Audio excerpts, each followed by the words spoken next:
Alright, so this is Hawaii 5-0. I'm just going to show you the chords, and it's going to be a variety of bar chords. And there's basically a couple key changes where it slides up one step each time. But it's the exact same positioning for the bar. That's the beauty of the bar chords, is when key changes happen, you can just slide things.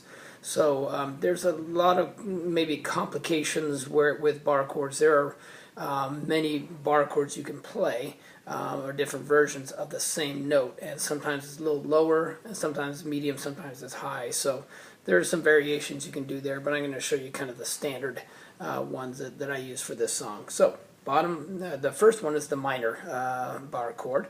Bottom three strings on any given fret. We're going to start on the third fret because that's C minor.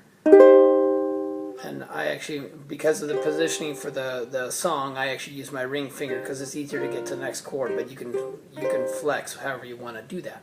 So C sharp minor, then the B flat, which is the bottom two strings. Next fret is the middle finger on the third string, and the next fret on the top string is your ring. That's B flat. So that's B, C, C sharp. So you can just slide all the way up. So that's one of the bar chord. And then the other bar chord will be it'll be the same position, but for this sequence it's going to be a D sharp. So this is a B flat. That's C. That's D.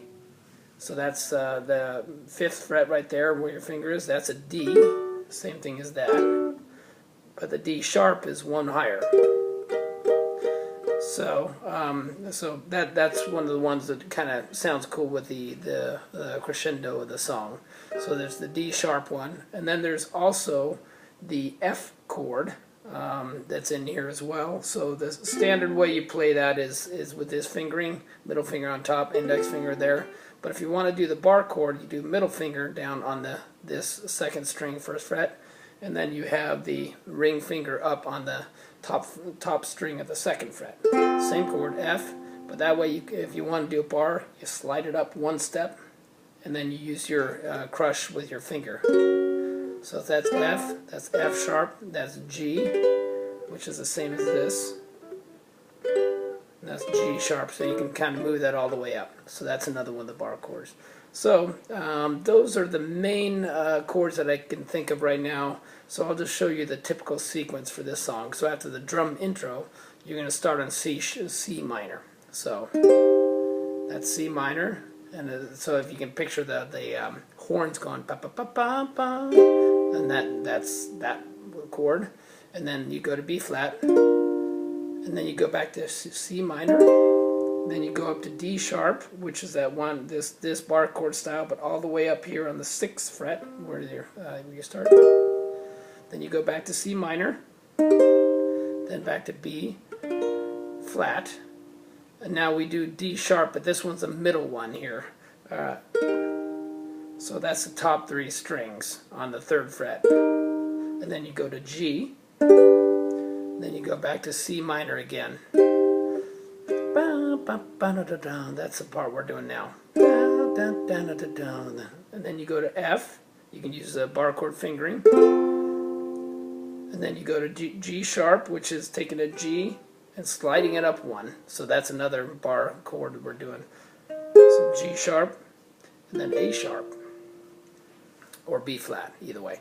So G sharp, and then you go back to C minor, B flat, back to C minor, and here's the chord change, where a key change.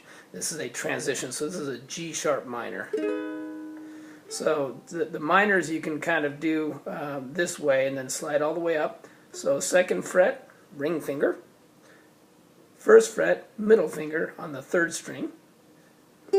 That's a F sharp minor. But now if you slide it up one and use this as the bar, that's a G minor, and this is your G sharp minor. So at that point we're going to be doing the transition. So anyway, that's the main way to do it, and I'll just do it kind of in sequence, kind of slowly here. So it goes ba ba ba ba ba ba, B flat,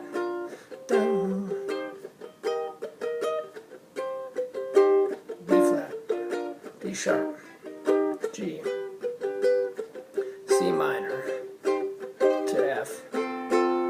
sharp.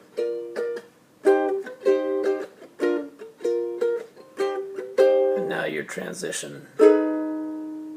So that's a transition, and then that's where the kind of drum feel comes in, and then you do the go to the next sequence where now instead of C minor, you're going to be on C sharp minor starting up here. So it's just everything now is just one step up. So it's the exact same chords, just moving everything up one fret. And they're all written out on the chord sheet. So that's essentially what you do for each of them. There's 2 key changes.